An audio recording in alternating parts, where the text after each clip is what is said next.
Welcome to the Eclectic Gamers Podcast. Today is Sunday, January 29th, 2017. It's episode 27. I'm Sick Tony.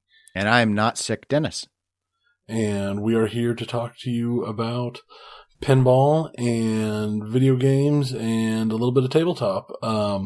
As I said, I'm sick. I've been sick all weekend. So if I seem a little lower energy, a little quieter than normal, that's the fault of this bug that's been wiping my family out for a week. I think it's good that you gave everyone a heads up, because normally you're the one with all of the energy. But we also don't want this to turn into the pinball podcast and just have a recounting of like every sort of illness or injury that befalls you, because we could possibly be here all day, given how bad you sound. We don't want, it's not worth it. It's not worth it. So aside from your illness, what's been going on since the last episode? I successfully failed and broke my New Year's resolution to go to more tabletop things because the family was sick last weekend. Whatever this thing is, it's got like a week lead time, because one kid got it, then a week later my wife and the other kid got it, then a week later it hit me, and it's been the exact same thing. So, well, you still have 11 months to kind of fulfill on that goal that you set. So, they're still. We'll keep working on it. I've also still been doing heavy training at work with our new person, and that has pretty much left me with no time to listen to podcasts. So I've managed to catch up, and I'm like within 14 hours of being caught up, but it's fairly close. Yeah, I'm pretty certain I slept through probably 6 hours worth this weekend at least, because I'd turn it on when I was laying down and let it go, and then I'd pass out, and then I'd wake up. It still counts. I was absorbing it. It was like osmosis. I was just getting it. I understand everything. Yeah, well, I saw a new Hardcore History dropped. That's the one I'm not all the way through yet. I haven't even started it because it's like 5 hours, and I put it at the end of my list. It's one of his, he calls, I guess, I don't remember him doing it before, but it has a different intro, and they call it a Blitz episode. So it's designed, he does indicate that originally Blitz was going to be shorter one so they could get out more podcasts in a year, but it's now more of just a completely self-contained and focusing more on a concept rather than on like a specific battle or a specific war is sort of the difference. But I've listened to a couple of those in the past, because they're seen as they're the ones that just one episode. They're not as memorable as the 6 or 7 episode of 6 hour long things about World War I or whatever. It's I think this one's on the atomic weapon. I think that's what it's about. I mean, that's where I'm up to right now, is sort of, the almost up to the Marshall Plan era, I guess. I'm not all that far, but it's not, it's not following that timeline in the same sense, sort of talking about the morality of the use of weapons and that sort of thing. But good, as always.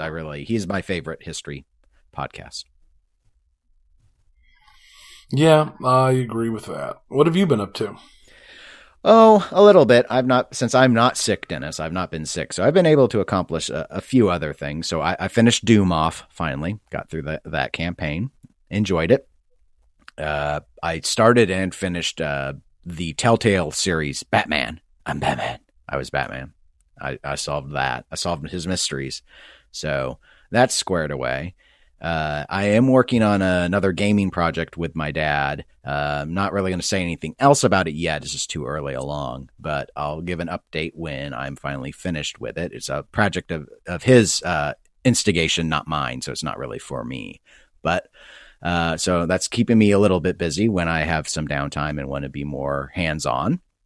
And I don't think I did ever mention it, but I am guess in a couple weeks, I'll be at the Kansas SCS for pinball. I did just squeak in and get into the state pinball championship thing. So I'll be crushed first round, but I will get to go. So I guess that's kind of neat because I didn't go the prior year.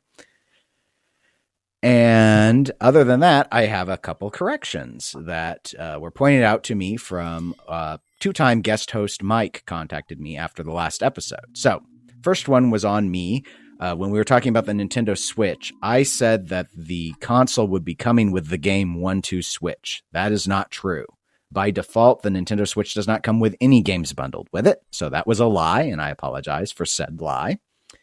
And then the other isn't so much a correction, but a challenge. And so Mike challenged your claim about the Nintendo DS, even the XL version, being too big for pockets. He says that he can fit the XL even in his front jeans pocket, and that it is notably easy to transport. I'm going to go with I am a fat man, and my jeans don't fit nearly as well as his probably do. So they are uncomfortable. They are not fat guy friendly. They're not. The XL is more like the XS when it comes to jean pockets, perhaps. But no, I can understand. In thinking about it, I've seen him have it in his pocket before when we've been places and done things. It's not something that fits in my pocket, but I'm a person who I am not super happy having my keys and my wallet in my pocket. They kind of annoy me at times, and they're nowhere near that size.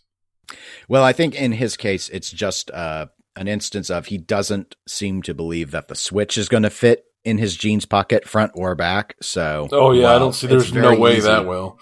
So while it's very easy for him to actually just pocket a DS and take it with him somewhere, it wouldn't be for the Switch. So it got to our discussion about the portability because you were very much thinking that this is going to be a good competitor to the DS because a lot of people are carrying things like messenger bags, and obviously the Switch or the DS will fit fine in one of those. But I don't know what the level of people who don't carry sort of a tote bag around, but rather are just relying on pockets. And apparently he's one of them. So to him, it was an issue of concern. So I said I would bring it up because we are good hosts and we bring such things up. So anyway, I think that's it for intros. So we can roll on into the first topic, which would be pinball as usual. But this time, I was going to open with our 2017 Modern Era Widebody Tournament, but I want to actually intercede ahead of that because we actually, amazingly, on a Sunday record time, have breaking news.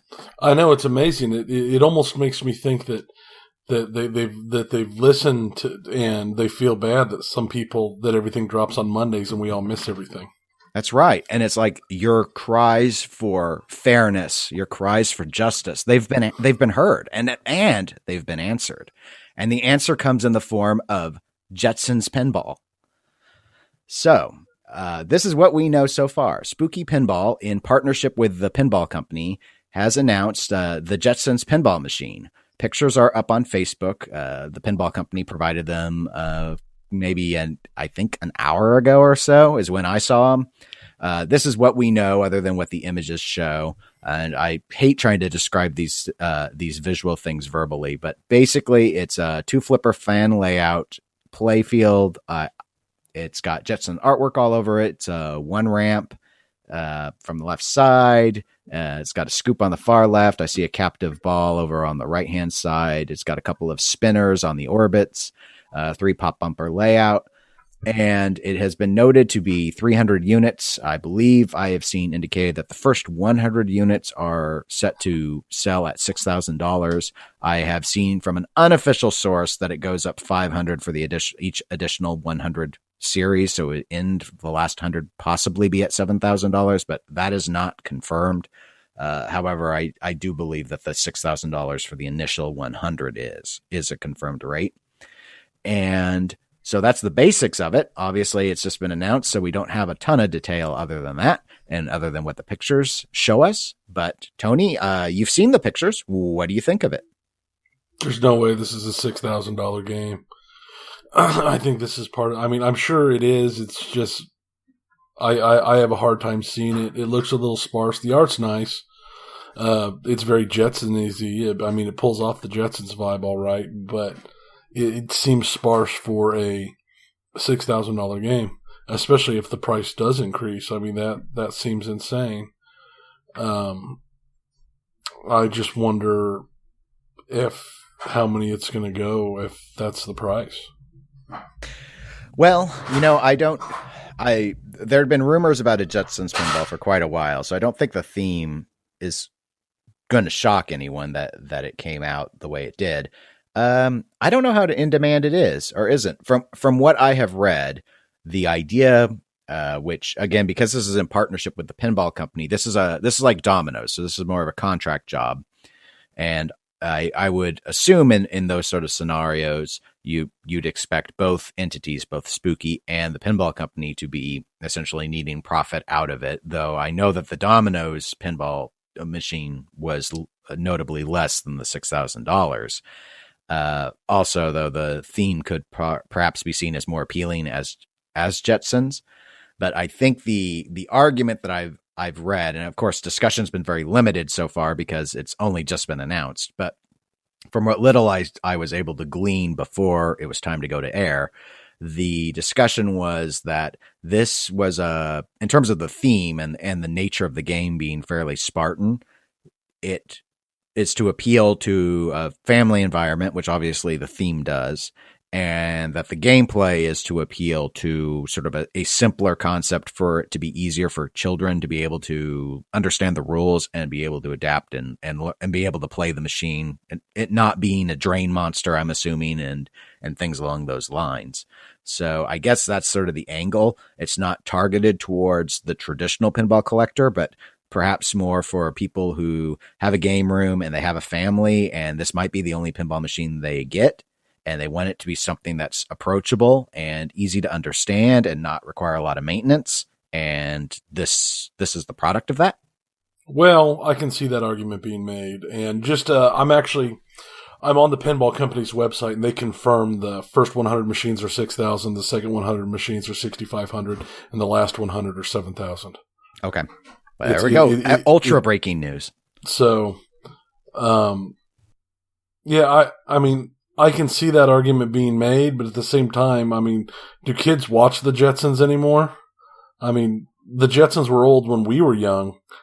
For them to be huge now, I don't see it. I understand the reasoning. I understand the cost and this and that, but this has got me thinking. I wonder, for stuff like this, if it wouldn't be better for a company to sit down and build a mechanical whitewood that has a whole bunch of solid shots, solid everything, well designed, well liked, and then when something comes up contract wise, it's something that they can just slap on various themes to with minor tweaks and minor changes to make it fit the theme, but let them push those out at a lower price point because you're still dealing with one primary design.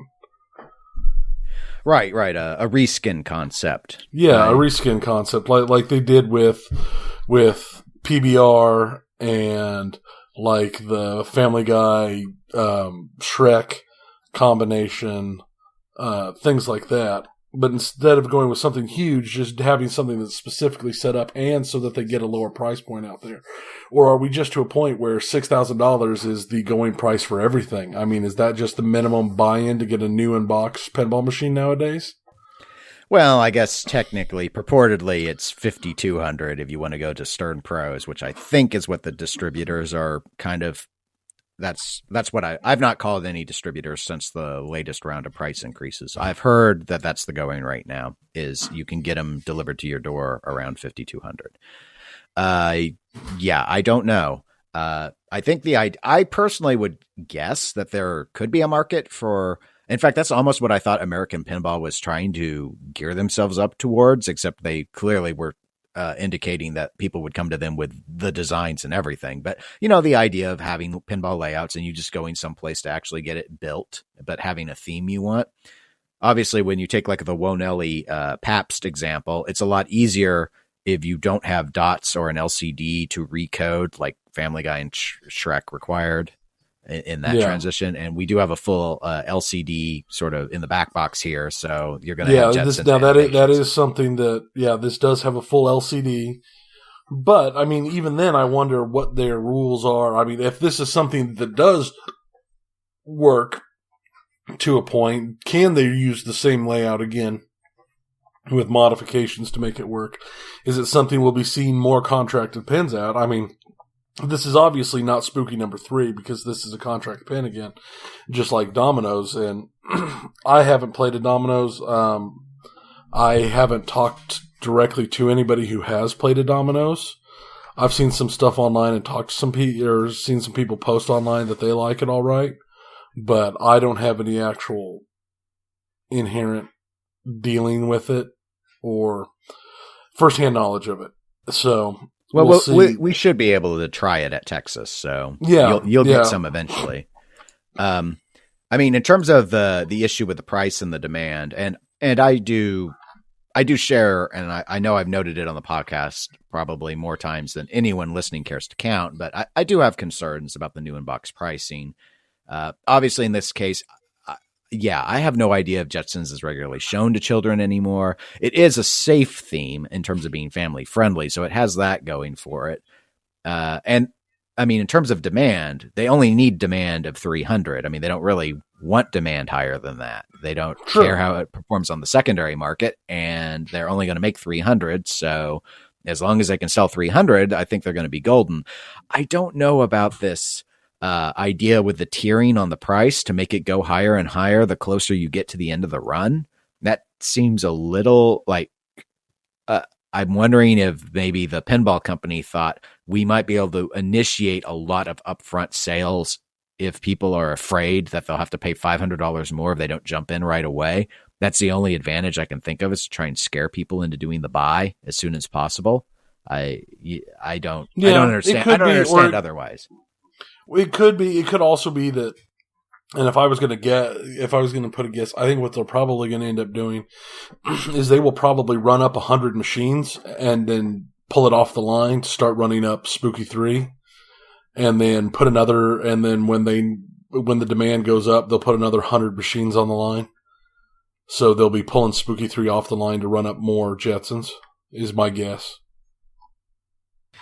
Well, this makes me, with your point about how Spartan it looks, and it is very open. I'd say, I mean, it's a fan layout. And Domino's was as well. The shots are in the back. They are mostly just, they whoop around it. It's got the speed going for it. But if we take another fan layout game, Attack from Mars, if Attack from Mars Remake, which we know was announced by Planetary, how much do you think that should sell for? Because it's a pretty Spartan game. I mean, it has a shaking UFO and it's got 4 shaking Martians, but other than that, it doesn't have any toys. Oh, I think it's probably going to sell for a lot more than I think it should. Maybe I'm just mispricing what I think games should be in my head. Well, I wouldn't say that you're mispricing it. I would say, I would guess Attack from Mars, a new version of Attack from Mars, depending upon the upgrades and changes in this and that. Just to look at it, like just looking at this, I would guess, $5,000 or so. Right. And because that was my initial thought on Jetsons, was I figured $4,500 to $5,000 when I first saw the pictures, and it wasn't until I saw the price that I was in shock. Right. And I don't remember what Domino's is selling for. I wanted to think it was around $5,250 or so. Yeah. No, and I understand the LCD is going to increase cost because it's a whole different level of coding and stuff. But well, I know online discussions, people were hoping that, and last I saw, we don't know the price for Attack from Mars Remake. People were hoping for $6,000 to $6,500.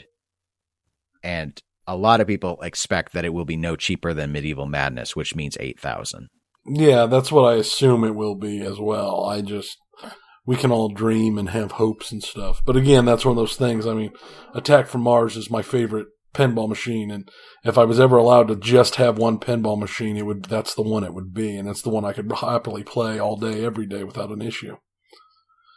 Right. Well, I really like the art on Jetsons. I think it is very reminiscent of the show. So it is, and it hits nostalgia buttons hard. I was recognizing stuff that I hadn't thought about in years, but the second I saw it, it came into head, like the song, the Oop Ork Deep blah blah song, and all the little things. That stuff popped into my head as soon as I saw it, and it hit nostalgia buttons hard. It's unfortunate, but yeah, the price wise, it's just not for me. Unfortunately, I don't think any new inbox is anymore. The For me, everyone has obviously there's a what you can afford, what you're willing to pay, and what things are worth to you, as we've discussed in the past. For me, I'm going to use a Seth Killian phrase from competitive fighting games, which we're going to be talking about in the video game segment. And I know he had an expression he likes to use sometimes when he commentates, and it's a mental guard break. That's we'll refer to it when someone has sort of been psyched out and then they're losing because of that. And I think of it in this case of everyone has a mental guard break point for what they're willing to pay for something. And in the world of pinball, for a new in box, and it's just completely arbitrary number, but 5,000 for me was that mental guard break. And so if Aerosmith is 5,200, it's 200 too high in terms of me rationalizing, even if I've had the money, just to say, you know what? It's worth 5,200 to me. It's just, that's kind of that 5,000 was just sort of like my hard ceiling that I've just adopted as an arbitrary number. And, maybe if I made 20% more money than I do now, I might renegotiate where my mental guard break is, but I'm not sure that I would. It's just sort of this is my line in the sand where I don't go higher. So Jetsons is ruled out because it's so well above that line. The fact that it's so Spartan and it's running more than the Stern Pros, I can understand why. It's a limited run, possible issue with the license. Obviously, it's a smaller manufacturer. You don't have the same economy of scale. There are lots of logical reasons why it's not Stern Pro cheap, but Stern Pros are too much for me at this point. So I just have to look used is sort of my approach. So it's one of those games where I hope I get a chance to play it. And it sounds like it'll be at Texas, so I may very well get a chance to play it. And chances are I won't probably play it ever again unless it shows up on location. And that's just the way it is for me. But for some other people, if it's a dream theme and they've got the funds and they're willing to say, you know what, pinball machines can be $6,000 or $8,000 or $10,000. There are obviously a lot of people who can say that because that's what they're running for now. And you know what? Yay for them. We might get them on location and then I get a chance to play them anyway. And I'll just drop quarters. Yeah, and that's the thing is I can understand, and this is still the hobby of an easier hobby for people who make a lot more money. I mean, if I made $250,000 a year, I wouldn't have nearly as much of a problem dropping, $6 or $8 or $10,000 on something that I really wanted. Where with what I do make, for me, that's like, that's a divorce right there. Yeah, it's just, the thing is, it's always taken a little bit of money. It used to, it's like a rich man's hobby now, but it wasn't always. When I look back and I see the discussion, and when you even look at some of the older machines, you're like, no, it doesn't take a ton of money to get into this hobby. But if you want anything new in it, it's taking more than inflation alone explains. Inflation can explain. So like Stern raising its prices up from like the $3,200 level after things started to get good. That made sense because they held at such a long time because the market was so soft. But now, like what we saw with Batman 66, it's like, no. I know what you're doing. Times are good and you're gouging while you can. And okay, if there are people that are willing to accept that happening to them, that's their right. If that makes them happy and it makes Stern happy, it makes the other manufacturers happy, everyone's happy. But it's just not for me. So unfortunately, Jetsons will not be for me, but I would like to try it out. I don't really fault it for its more simplistic design. I just think I wouldn't be able to rationalize the price for it because the theme does nothing for me other than remind me of being when I was a kid and recognizing a lot of these characters. But it was never a theme I loved. And I'm a bit surprised that it was chosen, but I assume the pinball company did its market research and there is demand for it. Oh yeah, there's demand for about anything. Oh yes. What I'm looking for is where's my GI Joe pin? Where's my where's my Gen 1 Transformers pin? Hey, there's been a Transformers pin. I said a Gen 1 Transformers pin. I said there's been a Transformers pin. No, that doesn't count. Accept the beification of your childhood. That machine, it. I won in tournament play on that machine so much, but I still hate that machine. That machine I think it is the clunkiest pinball machine since Champion Pub. That is how clunky that is. Champion Pub looks great. Transformers kind of looks like a mess, but Champion Pub is clunky. The ball's just smacking into all sorts of stuff, flying up on plastics, and it's just clunky. Transformers is the same way. It's like you're just supposed to hit all these toys, and the ball doesn't like to be hitting these weird molded toys. To me, it's just really weird. And that ball on Transformers, it just gets stuck everywhere. All it is a big stuck ball. It was just like terribly engineered. I don't know. The Pinball Podcast had I think it was their past episode where they were talking about their top 10 and bottom 10 Stern machines. Transformers might be my least favorite Stern I haven't played like Austin Powers. I've played it virtually, but I haven't played it in person.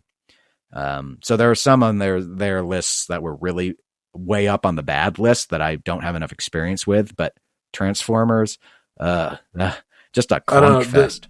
The South Park count as a modern Stern? No, I think that's Sega. Okay. I say because, it's Sega 99. Yeah, there's a bar and grill here in town, and they've got a South Park, and I literally walked up to it, and I put in, I had a bunch of quarters, and I put in 2 quarters, and I played it, and I went to put in 2 more quarters, and I just stared at it for a minute and walked away. That game's so terrible. Yeah, that one is pretty hated.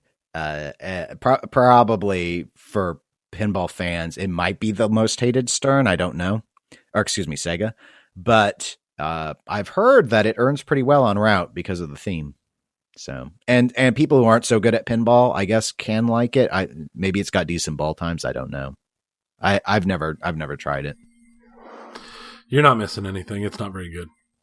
And the call-outs are just annoying. Yeah, I've heard, unfortunately, they didn't go.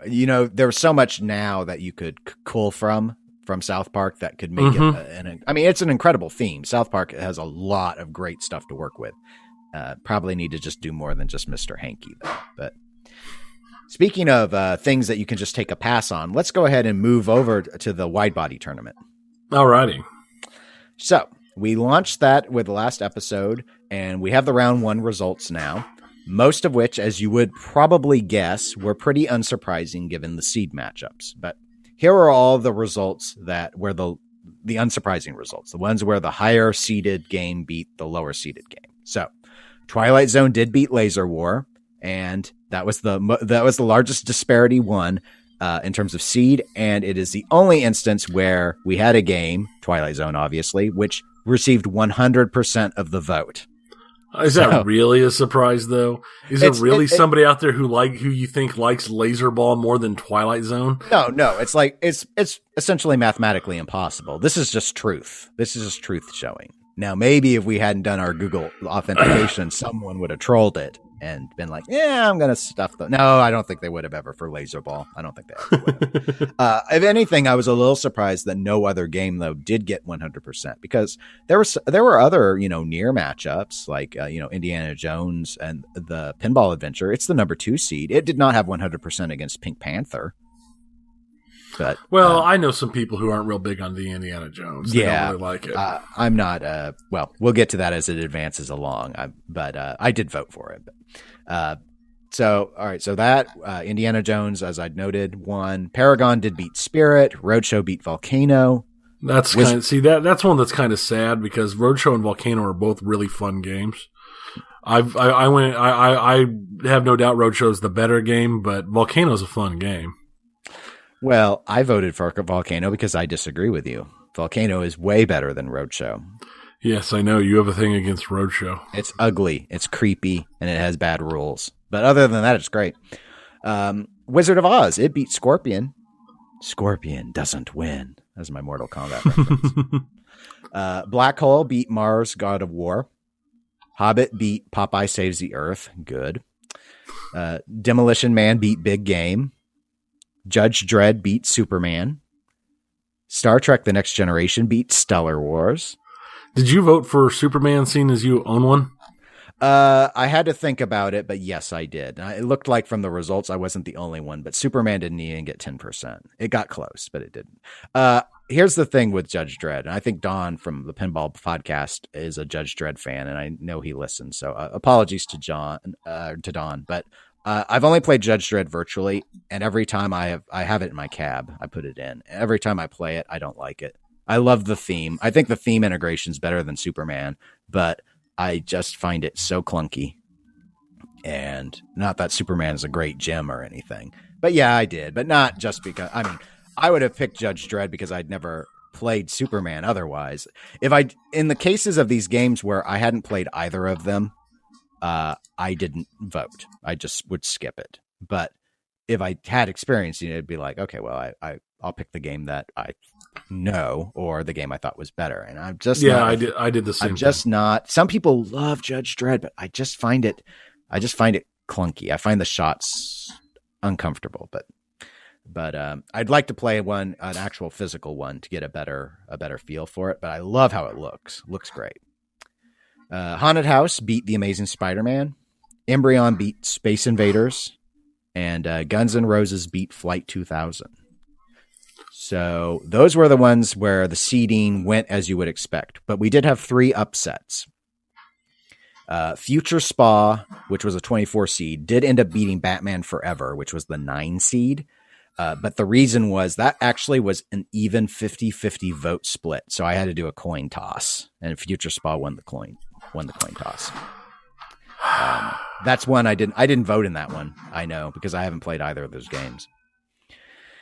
So there was that. I didn't vote in that one either.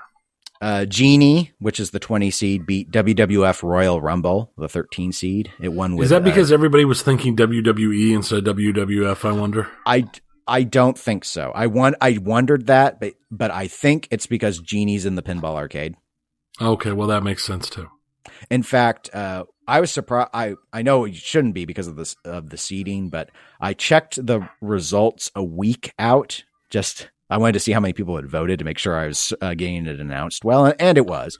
But at that time, a week before I closed the vote, Flight 2000 was beating Guns N' Roses, and I assumed same thing. It's a game people haven't played, and Flight 2000's in Pinball Arcade, so people pick the one they know. But that's my guess for Genie. Genie had 62% of the vote.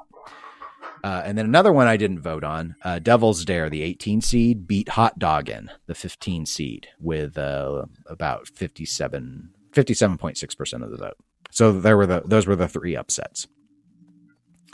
And that means we've got round 2, which will be 8 matchups. So for that, the number 1 seed Twilight Zone will be against the number 16 seed Paragon. There's going to be some upset people with that pairing happening already. Pissed off people is what's going to happen. Paragon, arguably by many the greatest of the early solid state wide bodies, probably I would say the greatest 29-inch wide body, which was the widest, like all the Ataris are. I believe Paragon is the full 29 inches, though it's a Bally. And it's got a lot of fans.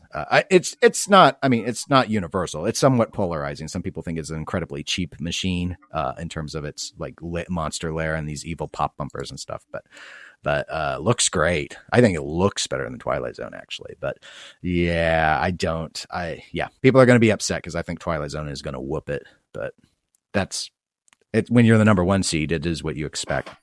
Yeah, that's what I think is going to happen too. Twilight Zone is going to take it, but Paragon is I've enjoyed Paragon every time I've played it. Yep. So it's going to be sad. We'll probably hear no end of it. Next matchup, the 24 seed Future Spa is going to be up against the number 8 seed Roadshow. I think that'll be a pretty easy win for Roadshow. And I don't think it will upset all that many people because I think Future Spa is just known for its art and that's about it.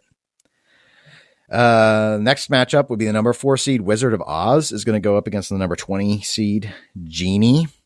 We'll have to see if the pinball arcade effect holds true there or not. I don't know how many people have played Wizard of Oz. The 12th seed is Black Hole. That's going to go up against the Hobbit, which is the 5th seed. Well, here's the thing. In my personal opinion, Black Hole is obviously the superior game in every single way to Hobbit. I agree. I will be voting for Black Hole. I don't need to think about it. I would be surprised if Black Hole wins, but I think it's obvious that Black Hole is the superior game. Yeah, I don't know. Again, because because of our eclectic podcast nature, we do get a lot of video game people who may not know The Hobbit because it's not in a virtual form that they can readily play. And Black Hole was like a season 1 pinball arcade game. I also think it's probably Gottlieb's best early solid state. I like it better than Haunted House. Yeah, so, Black Hole. I played Black Hole a lot at Texas last year. So we'll have to see, but seed wise, we shouldn't expect it to move on. Next matchup be the number 2 seed, which is Indiana Jones: The Pinball Adventure. That's going to go up against Devil's Dare, the 18th seed. I've never played Devil's Dare, so I don't expect it to survive. Not because I haven't played it, but it's just so low, and Indiana Jones is so popular. Yeah. Now here's an interesting one: the 10th seed Demolition Man against the 7th seed Judge Dredd. I actually like Demolition Man more. I actually think Demolition Man is a decent wide body. So I like both of these games. This is going to be another tough choice for me. Yeah. Because I enjoyed them both. So I think, obviously, seeding wise, based off of pin side, Judge Dredd has got more respect than Demolition Man. I think Demolition Man has a lot of shots, though. I really respect that it's got some challenge, that upper flipper challenging shot, and the need to hit those things with multi balls. I think it's got a good rule set, and I think they made good use of the play field, which is my main complaint usually with wide bodies. But next matchup would be Star Trek: The Next Generation. That's going to go up against Gottlieb's Haunted House. Star Trek is the 3rd seed, and Haunted House is the 14th seed. I'm sure Star Trek will win. I'm not actually a huge Next Generation fan. I know a lot of people love it. I don't know. I've just never. It hasn't grabbed me, and growing up as a huge fan of the Next Generation, I was never that overly impressed by the table when I actually played it.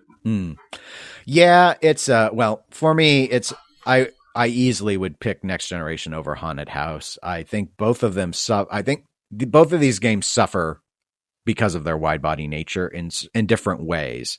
I just don't think I don't find Haunted House very fun to play. I actually enjoy spending time on Black Hole. I just can't get into Haunted House. I don't know. I think it's really cool that it's got the triple play field, but I don't think that stacks up against Star Trek's.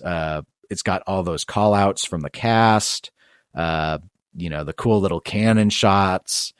You've got the fun little ramp shot. I don't think it's as fun as Stern Star Trek, but I think, it can be entertaining. My problem with Star Trek Next Gen as a table is the slings are so high that it's just an outlane drain monster, and I hate the video mode. A video mode where you can memorize what to do, I think is stupid. So I never liked that aspect of it, but it is what it is. Last matchup's going to be the 11th seed Embryon against the 6th seed Guns N' Roses. I don't think I've played either of those, so I know I haven't played Guns N' Roses. So I think I've played Embryon. I think. But I have to say I think, so I'll probably gonna leave that one blank. Yeah, I'm gonna have to skip that one because I just don't. I may have played it at Texas last year, but I just don't remember it. So I just have to skip. That's my thought is it seems familiar. I seem to recall, and looking at pictures of it, I think I've played it, but I just can't remember. Just I think I may have played Future Spa before, but I don't know. But in that case, I do know Roadshow, and I've seen the layout on Future Spa, and I will actually say I think Roadshow is laid out. But I liked Volcano, but I'll give Roadshow the pass over Future Spa. I'm not a complete monster, Tony. That's good. I know. Well, right. Let's move on to our next pinball topic. Oh gosh, this is like last time. We got all sorts of pinball topics. I blame Jetsons for coming in and giving us fresh news. But Jetsons, and also this next topic is something that we've never actually talked about other than in reference, and has suddenly become something big. That's right. Skit-B pinball. All sorts of shenanigan news happening lately. I know we've always touched on it briefly, but I guess we'll touch on it briefly again. For those that don't know, Skit-B Pinball was the name of a purportedly pinball company created by a man named Kevin Kulik, who was out to create a Predator pinball machine. Long story short, he didn't have the license to actually use the Predator theme. He received cease and desist letters from Fox, and he ceased production. But people who did not successfully get their credit card companies or PayPal to do chargebacks on the payments if too much time had passed. A lot of them didn't get their refunds, basically. He said in an interview with Pinball News that he would be issuing refunds. Those refunds never happened. My understanding is there were some refunds sort of before everything fell apart, when it was still looking like it was moving forward, things were kind of operating in a way you'd expect. And then afterwards, it all sort of collapsed and a lot of people are out a lot of money.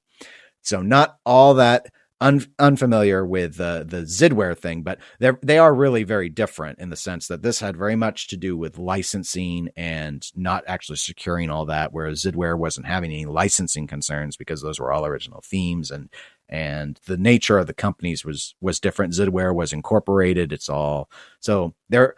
As people look more and more at Skit-B, there's not really a lot of legal layers here that you would have expected from a proper functioning business. So the news that's been happening is there have been, and we will have links to both of these in the show notes. Someone has up on SoundCloud put up both of these two recent hearings involving Kevin and the bankruptcy case that he has been engaged with. Another difference between Skit-B and Zidware is that Kevin Kulik had filed for bankruptcy. He wanted bankruptcy protection, which I'm sure people have a base understanding of bankruptcy. It's a way to get out from debt. You do it basically reduces that burden, freezes out collection, and then you pay off a certain amount of money over time to get the rest of the debt forgiven, and it damages your credit rating. That's sort of bankruptcy in a nutshell. It's to help people out. Well, his bankruptcy, he wants his debts discharged under bankruptcy, but that's been challenged. It's been challenged for a while because the argument has been he's hiding assets. He took in all of this money. He didn't issue refunds. Did he pay it all in parts to build Predator? If so, okay, prove it. Where are the receipts? That sort of stuff. So what had been going on, though, is he had missed a couple of hearings. He'd missed a hearing to go over the documentation. And then there was a court order for him to go to the next hearing, and he missed that as well. So the judge issued an order for him to be detained by the U.S. Marshals, and they did that, and they hauled him into court. So the first recording that we have the link to was from January 20th, and that's about 40 minutes long, and that is the one where Kevin has been brought in by the U.S. Marshals, the accusations of the trustee, who's sort of representing the bankruptcy system, if you will, come out, and the judge is listening to Kevin's excuses as to why he didn't show up, and gives him an order that basically he has a week to get to another hearing where he is supposed to present additional documentation. So that was what I thought we were going to mention on this episode. However, the next one on January 27th was also recorded.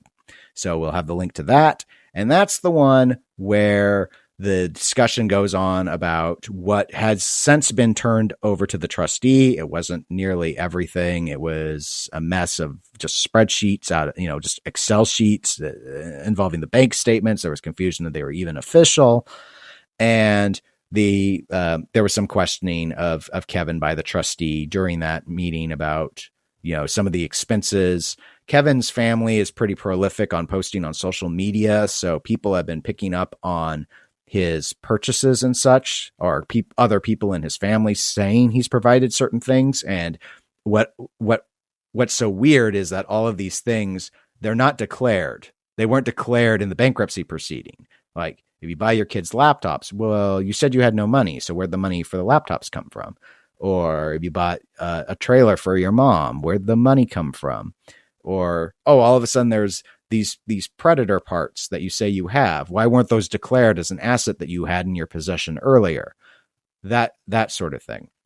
Now, I believe a couple of hours after that second recording, after that second hearing, there was some discussion when you listen to that about a document that had been presented, essentially a sort of a settlement. And Kevin has signed that. So while I think there's still some final approvals that need to happen, basically Kevin Kulik was given the opportunity to withdraw his request for bankruptcy discharge, which he has done. So, and my sense would be, rather than continue down this line and face the risk of being charged with bankruptcy fraud for hiding assets and trying to obtain bankruptcy, because bankruptcy is the debtor's idea. He wanted that. People don't make you go bankrupt. You choose to go bankrupt. Rather than go through all of that, he has agreed to sort of drop his bankruptcy claim. And in return, I believe this means all of the claims involving trying to defraud bankruptcy also go away. But it means that all of those debts he tried to discharge aren't discharged. So the people who are owed money back on Predator can go after him as creditors without any bankruptcy protection. He's waived his right to bankruptcy for that up to a set date. I think the date may have been the date he declared bankruptcy or tried to declare. Yeah, it was in June of 2016 was the date I saw. Yeah, and that would fit with when I assume he probably filed the paperwork, because obviously his ability to declare bankruptcy later can't and shouldn't be hampered by what happened in this previous go, because people can fail later on and need that help. So I'm guessing that's the provision for that. But and we're talking about a non-insignificant amount of money. We're talking about between $500,000 and $1.2 million. Right. The 1.2 million number is derived from the number of machines he had planned to make and what their full kind of retail price he had listed was. And I believe it's pretty much established that it's around 500,000 that was actually involved. Now, I don't know if that's 500,000 that's outstanding, or if that's 500,000 now less whoever was successful doing chargebacks through their credit cards or through PayPal. But yeah, as you noted, not an insignificant sum of money.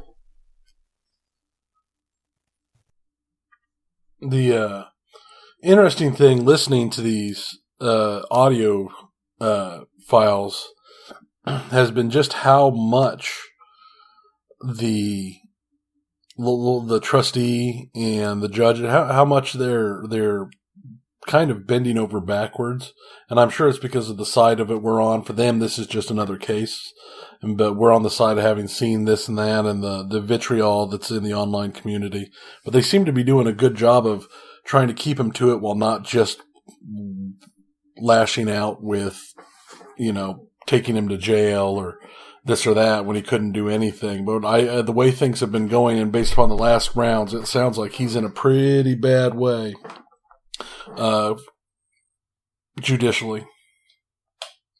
Yeah, my guess on that, in terms of how he's been treated by the court system, is probably because of which court he's in. He's he's not before a criminal court and a criminal judge, it's a bankruptcy court, or even right.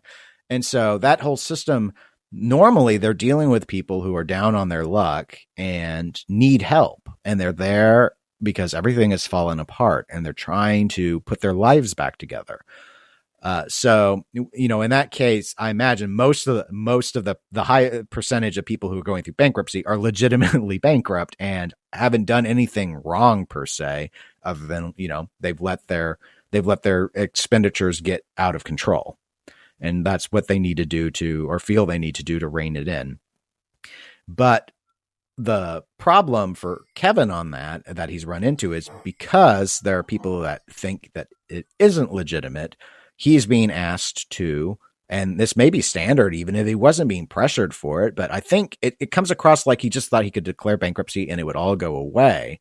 But the court does want documentation to prove that you actually are bankrupt. So if you're saying you did a project and your project failed and you need to declare bankruptcy, there's nothing inherently wrong with any of that approach. But where are the receipts? Where did the money, where are your records of deposit?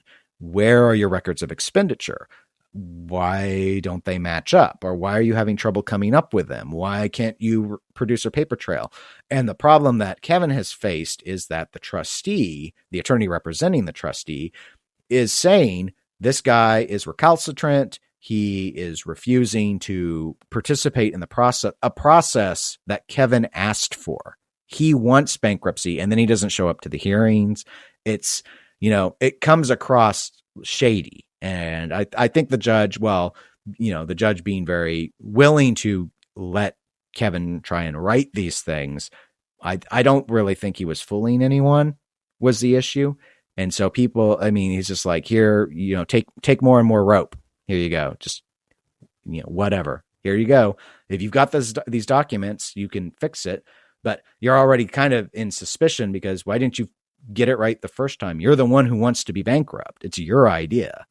So, yeah, I wasn't really surprised with how the court gave in terms of leeway. I wasn't surprised, but I don't have any money in this, so it's not I guess I think maybe people who have been burned by him obviously are really wanting a lot more aggressive things to happen, but I just don't think you were going to see that in bankruptcy court.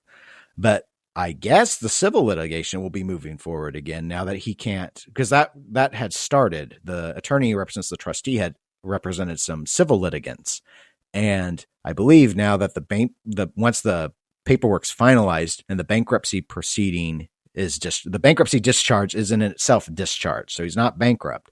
So that case, I guess, will resume, and he will be forced to possibly face civil penalties because he can't discharge the debt now. Yeah, I mean, there's been plenty of stuff that is hinky enough that I don't see any way that he's going to get away from having civil penalties put on him. I mean, I could be wrong, but it's one of those things that we'll see how it rolls out. We've got, 3 weeks until his next time where he has to appear, and that's just going to be a phone call and to make sure stuff is being done the way he said it would. So it's going to be at least 3 weeks before we learn anything new. Yeah, and I don't know if we're actually going to pick up much at that time or if that is going to change given that he signed these documents after the previous hearing and if that sort of absolves all of that. But, I mean, the issue that he's going to face with the civil case is the same thing that wound up biting him in the bankruptcy one. He's not got the documentation to prove he legitimately used the funds. The litigants, those who have brought civil suit against him, they have the evidence they paid him. So that's not at issue. The issue is, why can't he repay them? And if he's going to say that he spent all the money on the project, he's going to need to document that he actually did that. And if he can't, then the assumption is that he pocketed the rest of it. And that was the problem that he ran into with his own self-declared attempt for bankruptcy. He couldn't prove that he actually was destitute. And I mean, it should have been easy. It should have been, I mean, if he really was, it should have been easy. It's like, okay, well, that's fine. That's legitimate stuff, but you prove it, prove that all the money went there. Cause where's the rest? Where are the partial refunds? That you couldn't fully refund, I think is completely logical, but where are the partials? Why didn't you make partials? You spent it all on what? And it's complicated by, he's personally liable because he did not form an LLC. He gave himself no limited liability. He didn't properly organize a business. So he is, as an individual, on the hook, which, again, personal bankruptcy could have dealt with. I mean, you can do business that way. It's not a smart way to do business, but you can do it that way. Yeah, here's a standing rule. Anytime you do anything that's a business related, you probably want to do an LLC or something. You want to form some level of protection between yourself and the company. Yeah, no, I've known others who, even when they have business separate, they end up, thinking that they, for whatever reason, they do things like cover things with their personal monies. It puts them at risk. It puts them at risk for damage. Because when they can't get it back, if it's not shielded through the business, then it's like, okay, well, it's on you as an individual then, and it's unfortunate. And it happens a lot, but he couldn't demonstrate. He didn't have the paper trail to demonstrate that everything he said happened did indeed happen. He didn't have the documentation to show where all the money went. So the trustee's suspicion becomes, you still have money, you're hiding it.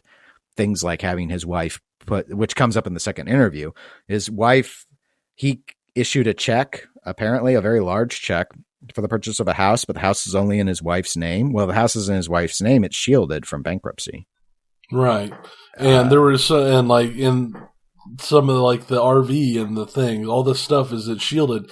And somehow he was on a joint account, but he's not anymore, or they haven't given over the information for the joint account. So.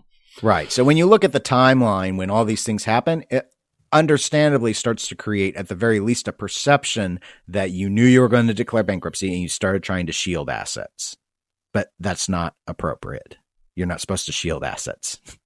So anyway, very interesting. For those who want to know more, those 2 recordings are pretty easy to follow along. They are pretty entertaining. There is a thread on Pinside. I will not be supplying a link in the show notes. That thread is massive. And I don't actually recommend reading the thread because it's Pinside. So it digresses a whole lot, and the moderators there don't just purge off-topic posts. So you end up with a thread with over thousands of posts, and you probably got less than 100 that are actually relevant to anything. So I can't link to it in good conscience, and I don't want to embed audio here because it's already recorded, and there's no reason for me to pad out the podcast with legal recordings. So just trust me. If you want to know more, those are quite the kick to listen to. So give them a shot. Yeah, they're dry, but if you have any interest in stuff, it's interesting to hear. You can do the dun-dun Law and Order Dun, sound dun. effects from time to time to make it more entertaining if you so wish. It may help. I didn't try, but I think it would help on retrospect. All right. Let's go to a cheerier pinball topic. Another one that relates very well to Texas Pinball Festival because they are Texas-based. P3 Multimorphic. The company has declared that production is officially underway for the P3 platform system. Tony and I have played this. We played Lexi Lightspeed last year. We also played the Cannonball game they had just unveiled, which was sort of almost like a pinball training sort of thing where you're sinking boats. This, for those that don't know, the P3 system is the play field is actually a screen. You have a real ball. It rolls around on a play field, but the underneath of the play field is like a monitor. So the ball is interacting and the monitor is responding. And then the way it works is the back of the play field is modular. So you can pull out like the ramps and stuff. They're all sort of laid out in the back, kind of like traditional fan layouts would be.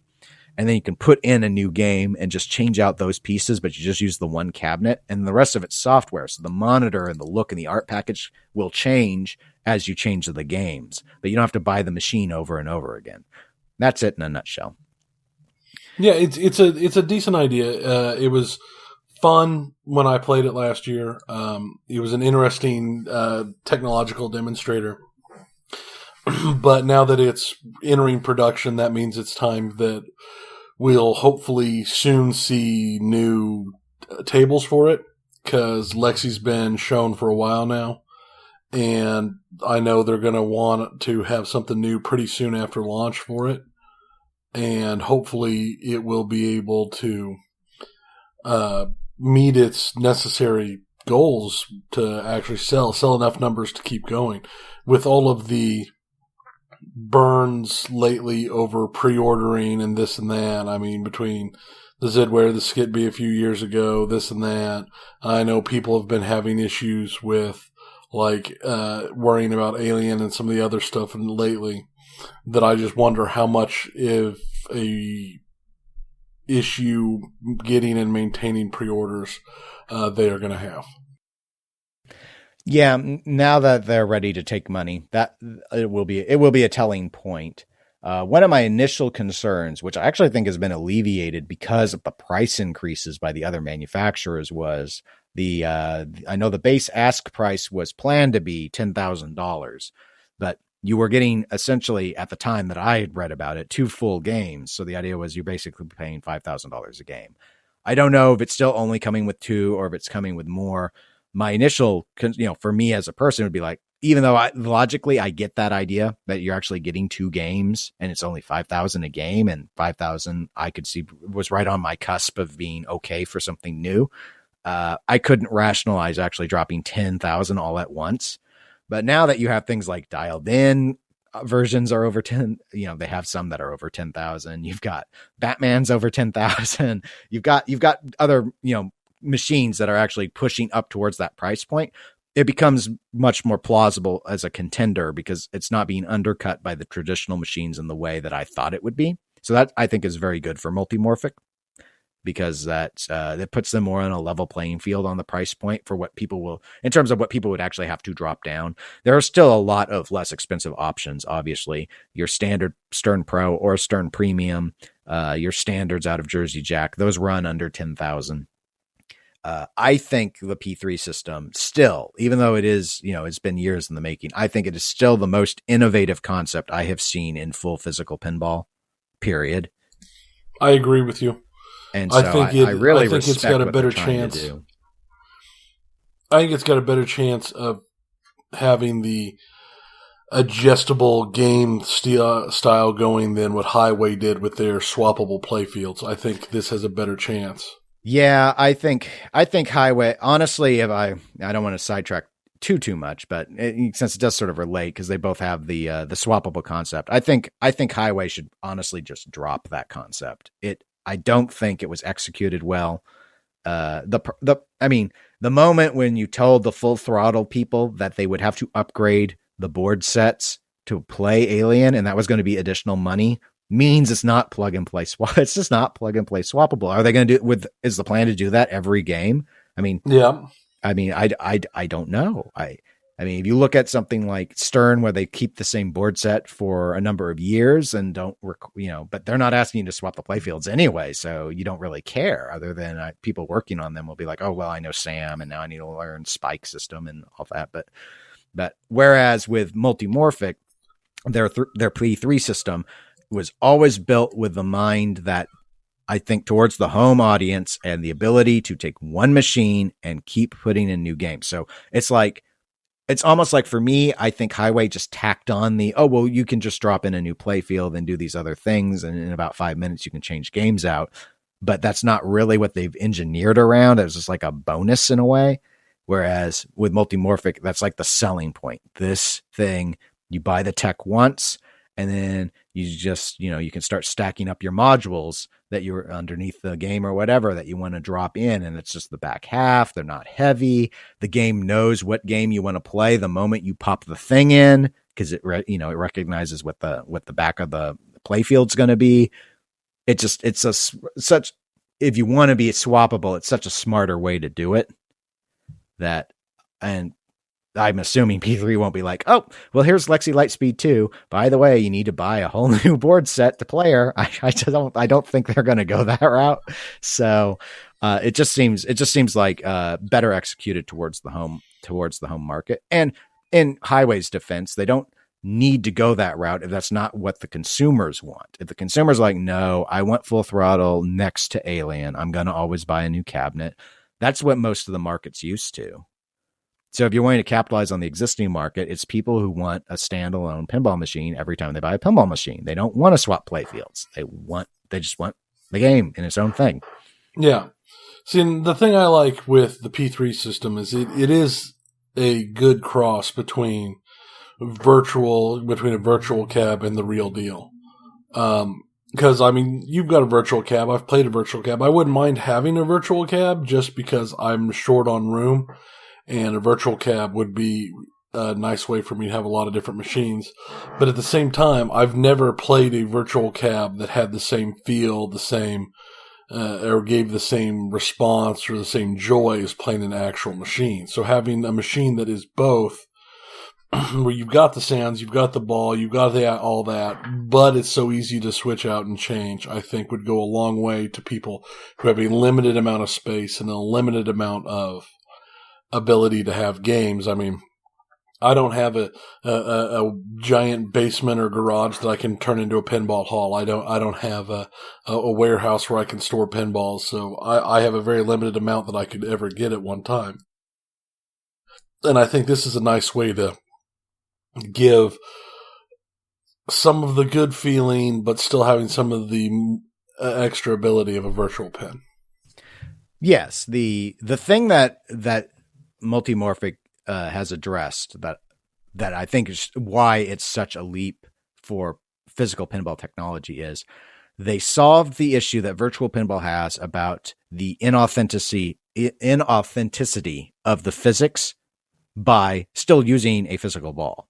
So the physics is identical to any other pinball machine that you might encounter. You can argue, well, whatever it's rolling on is different than like a stern playfield. But you know what? That's how it was with a lot of the European manufacturers. They did different coatings on their Orbiter 1 from Stern Electronics. That's like a plastic. I mean, they've done different materials before. So what it rolls on in a way isn't really needed to be known in a way. It's the ball, it's still the metal ball. You're still using real flippers. You still got real slingshots. You've still got the things that introduce true physical randomness that's not being emulated or simulated. So they got around the thing about virtual pinball by not making the pinball be virtual. It's real. It's a physical pinball.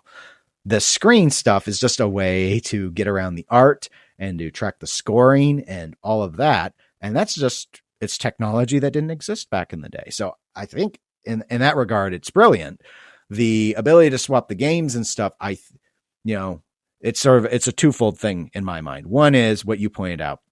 I think there's a definite market for homeowners because you don't have to worry about all the space. I mean, even I have a whole room, my rec room now, which, it had an air hockey table and other than my virtual pin and my little main cabinet, it's just physical pins now. That's all it is. And I don't have like 10 machines in there. I can't get that many in.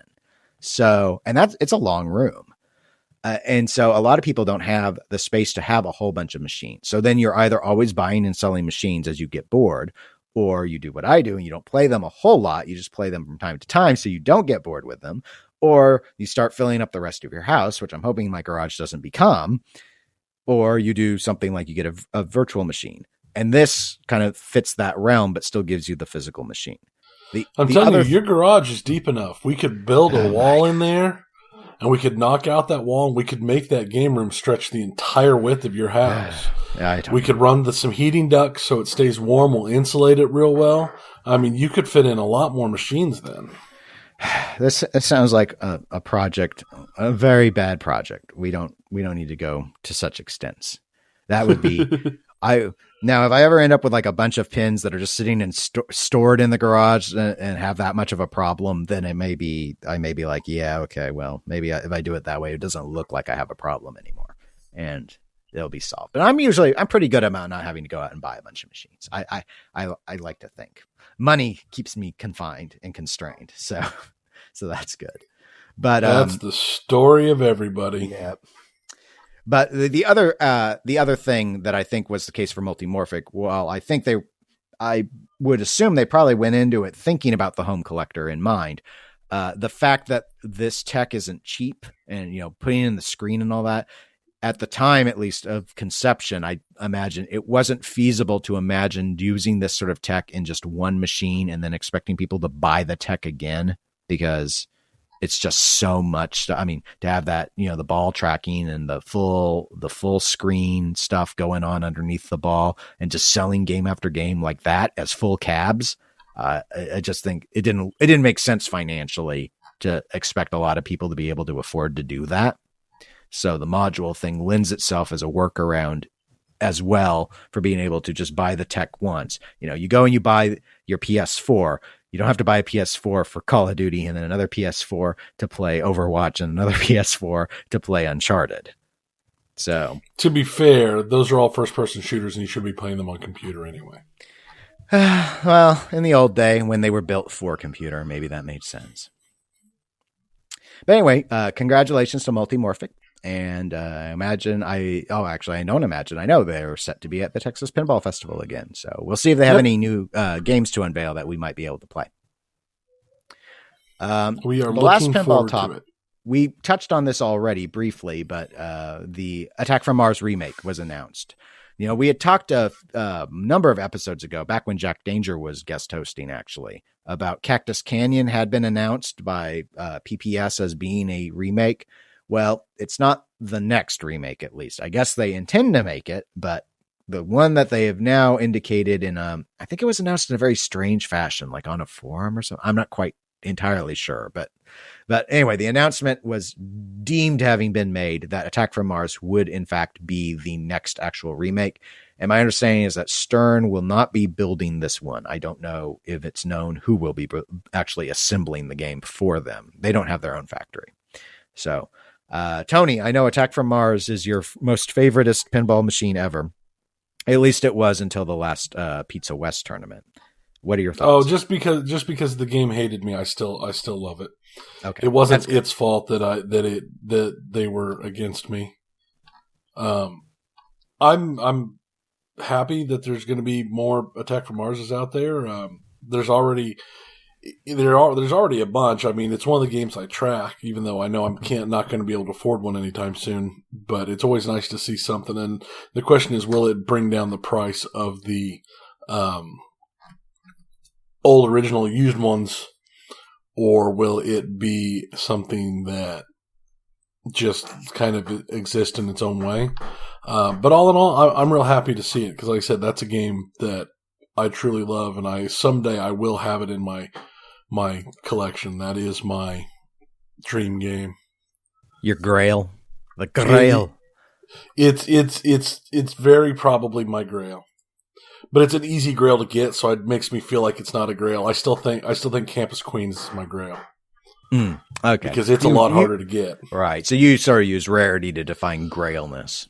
Yeah, I mean, if your Grail was a Quick Trip mug, that's not nearly as impressive as your Grail being the Grail. Right. That's a fair point. I'm going on a quest. Where are you going? To Quick Trip. I mean, that's not. It's right. A whole different level of fair enough, Tony. Fair enough. Yeah, I don't. I think it's a logical pick. It structurally is not all that dissimilar from Medieval Madness, though I don't know that really has much to do with it. Parts wise, I imagine it's pretty straightforward to get it, the custom plastics and stuff and get it built. I don't know if it's going to have a big impact on price. See, Medieval Madness, it made so much sense because they were selling more used than the remake sold for new. So it was a really smart buy for a lot of people who really wanted it. I think Attack from Mars can be had for less than 8,000 used. So maybe not in pristine condition, but in working condition. So I don't know. It depends where they price it. I mean, if they priced it at like 6,000 or 6,500, which I know some people have posted on Pinside hoping will in fact be the price, then you could sort of have that Medieval Madness effect where people would be like, well, the used have to come down or else I'm just going to buy new because it's cheaper to buy new than used. And that's ridiculous. You're only going to get the people to buy used at that point who are insistent that they want the original one that says Williams on it. And there's a segment like that, but it's not enough of a segment, I don't believe, to actually keep the cost up. And the Medieval Madnesses started to fall when the remakes started to roll. But if they price it at 8, I don't know if it's going to impact the market much. Then I think it becomes people who are like, well, do I want to pay $8,000 for a used, not pristine one, or $8,000 for a remake that's going to, in theory, not have any mechanical issues out of the box? Yeah. I'm a bit surprised they didn't stick with the Medieval Madness strategy and do something a lot more rare, like going ahead and doing. See, that's why I thought Cactus Canyon made so much sense because they didn't make even 1,000 of those. I would have even said Monster Bash would have made more sense, though. With Universal and the monsters, I bet that obviously Attack from Mars avoids any licensing issue because it was an original theme to Williams. There are a few other games though that are rarer is the thing. So while it's really popular, honestly, I'd be surprised if it sells well. If it's priced at 8,000, I'd really be surprised if it sells all that well. Yeah, I'm not going to disagree with you because, like you said, there are other options I think might have been better. But here's something that just popped into my head, and this could be my whacked out, super tired, sick brain doing weird things, but you said Stern's not building them. We don't know who is building them. Is American Pinball building them? That's one of the things they list that they do is manufacturing of somebody else's design. I don't know. It's just something that's a possibility that was floating out there because I was trying to think of pinball companies that would do manufacturing like that, and that's just popped into mind because I remember that was one of the things they said on their website originally. So I'm not saying that's so. I'm not saying anything. I mean, it's just something that popped into my head. It's not something I've heard from anybody other than my own insanity, but it popped in there real quick. Well, I mean, I guess my thought would be they could be in contention to do it, except they have no track record of making pinball. Is why I wouldn't think. I mean, it'd be more like here's my take on American pinball, and I thought we'd get through an episode where we didn't have to talk about them. I'm sorry, I brought it up. Whatever, it's my fate. My thought is American pinball is trying to make Houdini. They may be still involved in some way with letting John Papaduke execute on his Magic Girls once the legal and administrative issues are resolved. I don't think they're in a position to do a third pin on top of that. I think they need Houdini to be built to prove to people that they actually can do what they say they're going to do, which is manufacture pinball machines. After that, I could see if they are successful, I could see someone like PPS perhaps turning to them and saying, okay, we want you to do the build. You've shown that you actually have an operating factory that can execute. But until then, I don't think PPS would do that. I'd almost say they'd be more likely to try and contract with Spooky. I think that's probably a more likely way to deal with it, and a more likely thought, or just somebody else entirely, but just heavy manufacturing. It's one of those things where I think that it could be a system that would be too poisoned. It'd be too poisoned of a well to start with. I think they just wouldn't want to chance the delay issue because Medieval Madness Remake was plagued with delays with it being through Stern, and a lot of people waited a really long time to get the machines, and there was a lot of heartburn about how some of the customers felt they were treated in trying to acquire that game. So I would assume that the company would be more sensitive to that this time around. And the way you show that sensitivity would not be to go with someone who is only so far claimed on paper that they can make pinball machines, hasn't actually ever done it. Yep. Makes sense to me. It was just something that popped into my mind. Well, no, it's an interesting thought. I'd never considered it, and now because I could see it because I could just see it as something it'd be a good way for American Pinball to prove themselves while they're still working on Houdini, and B, because of it, I wonder if they could do it to use it as a way to produce themselves. They could make it at a cheaper price for PPS, which would make it easier to work with. Was just thoughts that came to mind. No, it's interesting. That one's gonna bounce around in my brain for a while now because I hadn't contemplated it, but technically, yeah, I could. I mean, it's conceivable. It is.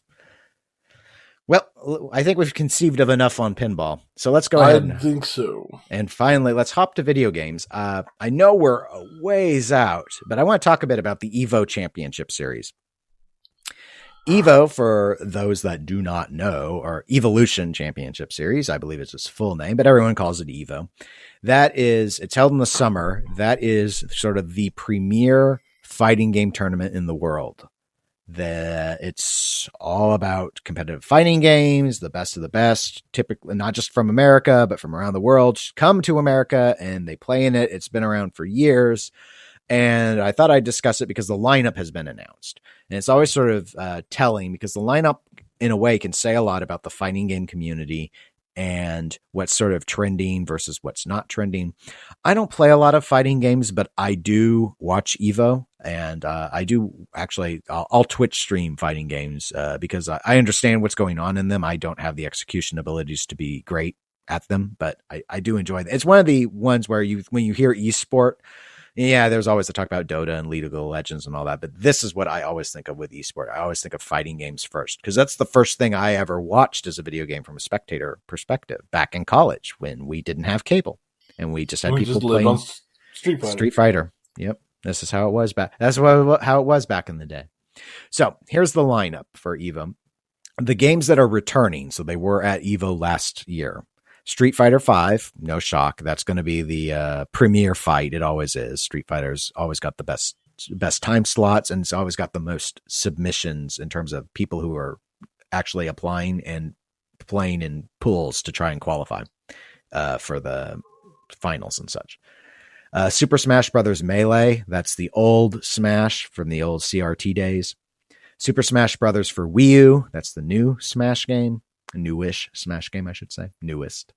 And Tekken 7. So those are the returning games.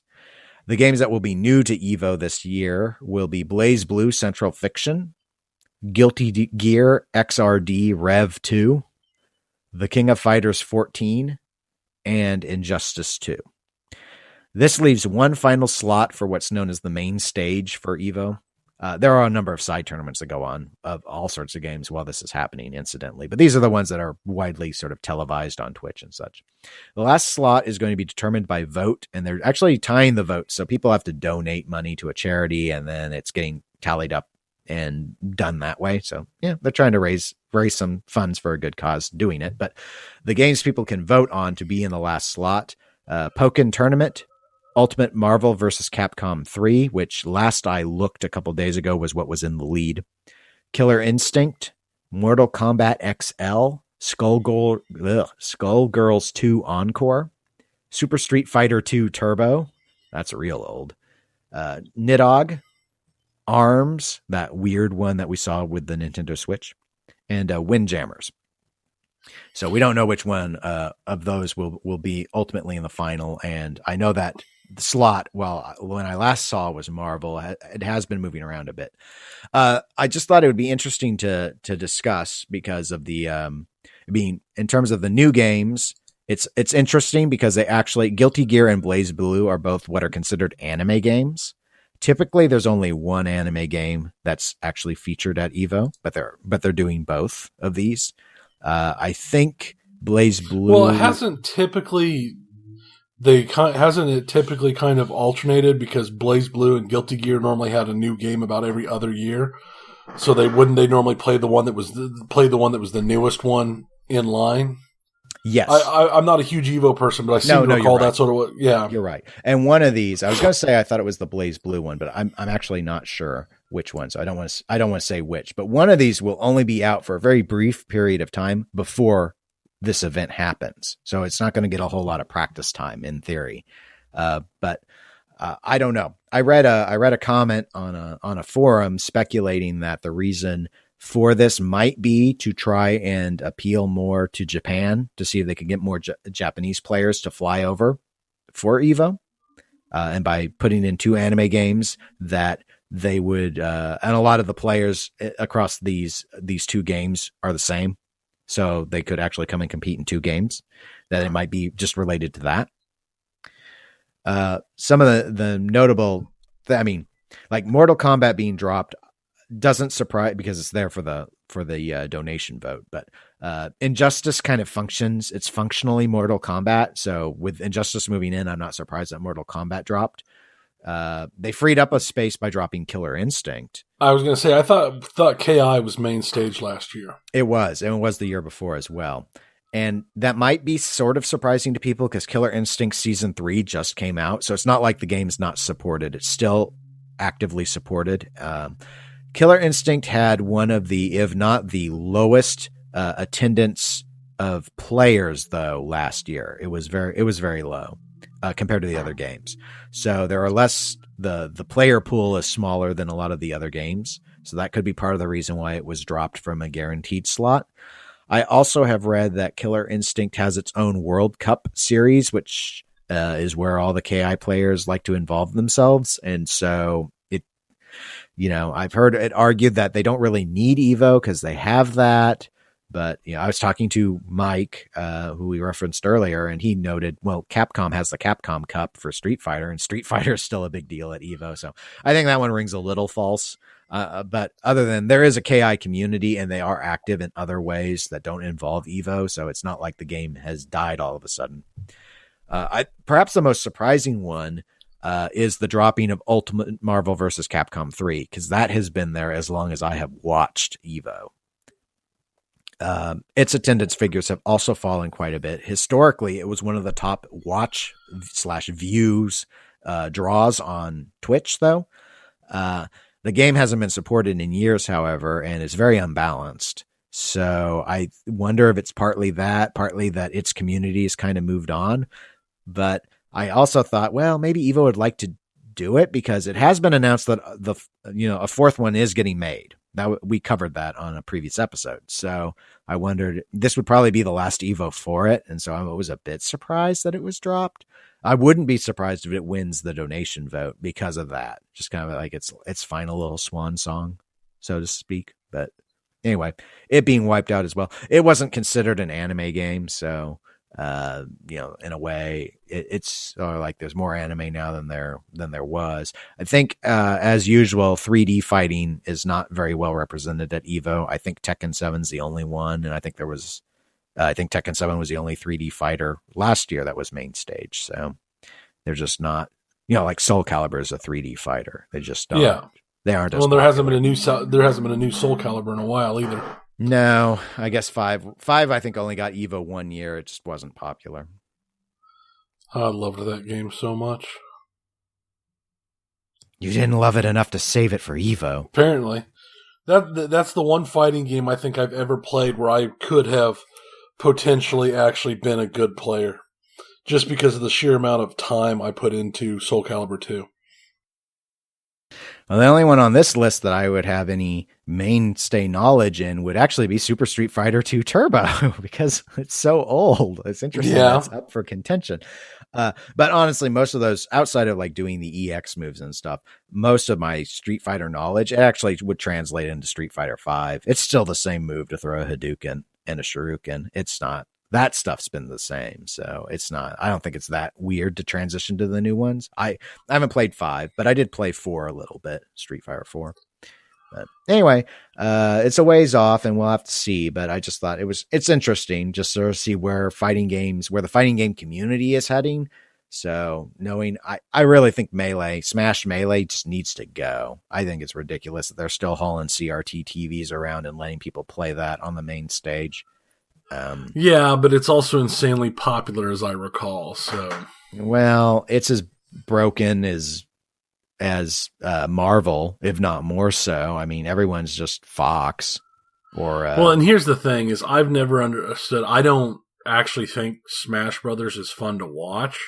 I know it's heresy, but of everything at Evo that plays, I don't care to watch Smash Brothers because watching a one-on-one Smash Brothers just isn't fun to me. I don't understand the enjoyment of it. Oh, yeah, I've seen it a number of times. I don't mind watching Smash Wii U. I think Smash Melee, the default conditions that they do competitively make it not fun to watch. The clock is way too long. They have way too many life pips to deal through. It's just long. It's the longest of anything I've ever seen in a fighting game.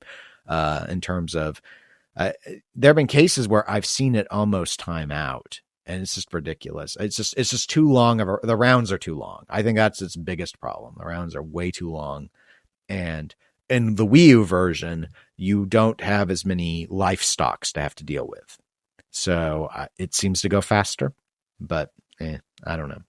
It is what it is. But anyway, that's what I wanted to touch on in terms of video games. I didn't know if you had anything outside of Evo you wanted to talk about. Just a couple little comments. Nothing that big to talk about. I did see, and we put it on the Facebook page, there was a white paper leak about Scorpio. And it looks like a lot of the numbers that have been being bandied around are still in the list, so it still looks like Scorpio is going to be a massive upgrade to the Xbox system. Also, I just saw a little while ago that Twitch has finally had a stream break 1 million concurrent viewers. Wow. That was the finals of the CSGO E-League Major. They broke 1 million views. A million concurrent viewers. That sounds like view bots.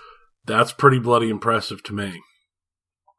So, and that was this morning. So, the congratulations to them. I am shocked that CSGO is the most popular esport out there for watching. I'm in shock how many people still play CSGO.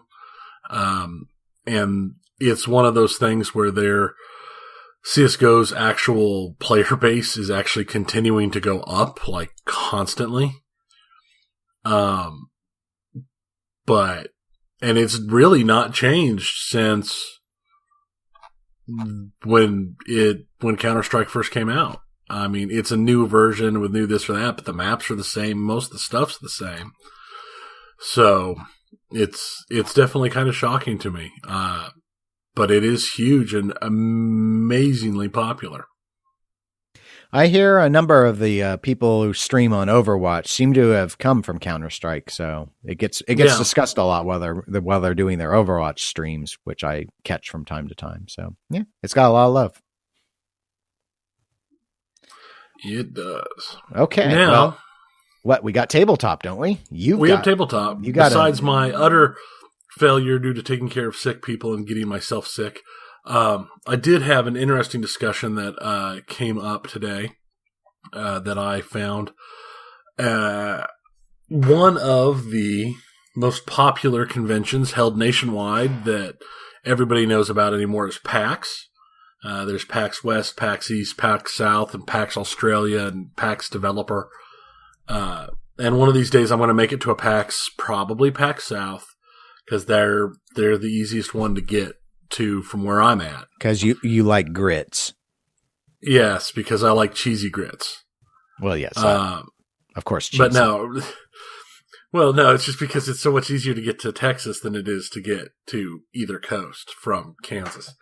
So, but there has always been, all the PAXs have had, just like they've got a little, several of them have been having a little pinball section lately. They've also been having fairly decent-sized tabletop sections. Well, the organizers of PAX has decided that they want to take this to the next level, and they have announced PAX Unplugged. PAX Unplugged is a purely tabletop PAX. There will be no video games there. So it's going to be more in the vein of like Origins, which is in Pennsylvania in the spring.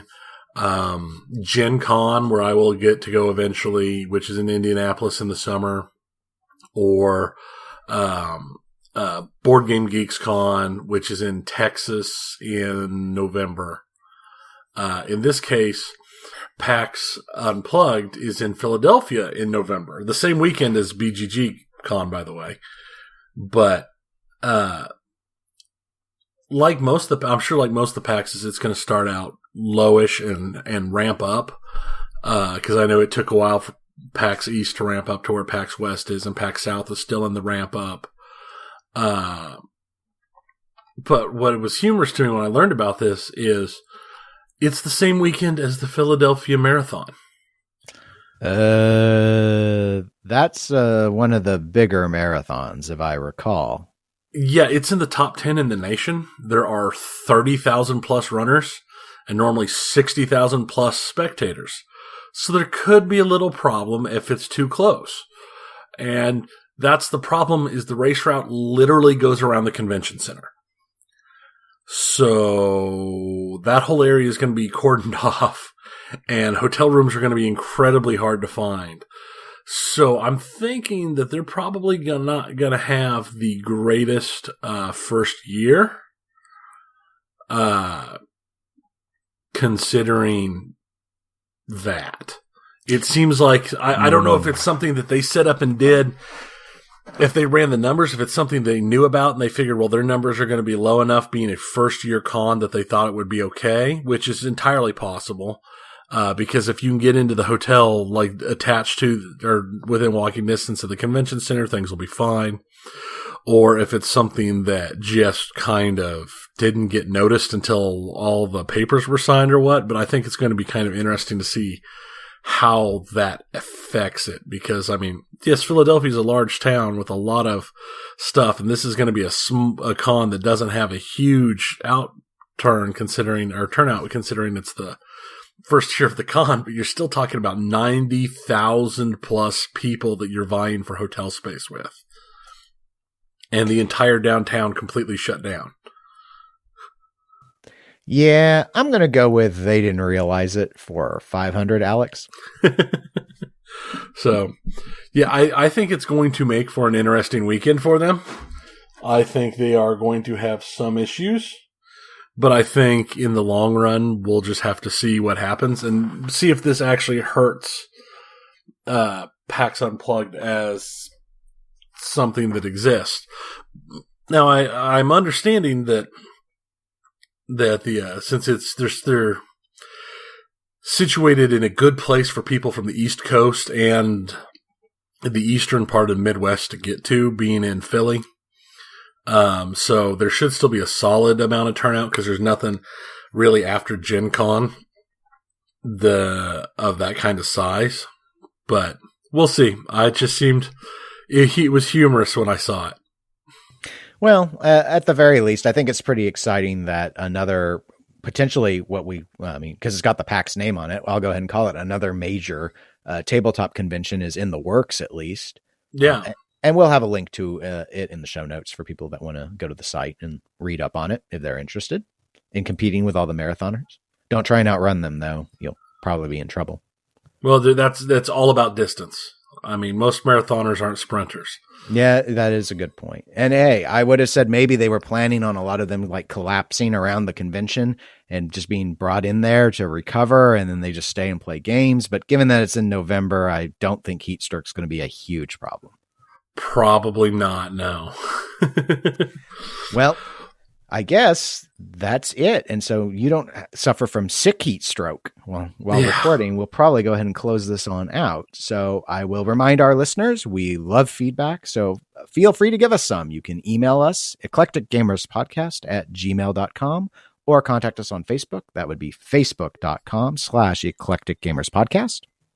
We are on Twitter and Instagram at eclectic_gamers. And I'm sorry I've been lower energy than normal, but it was great having a chance to talk to all of you.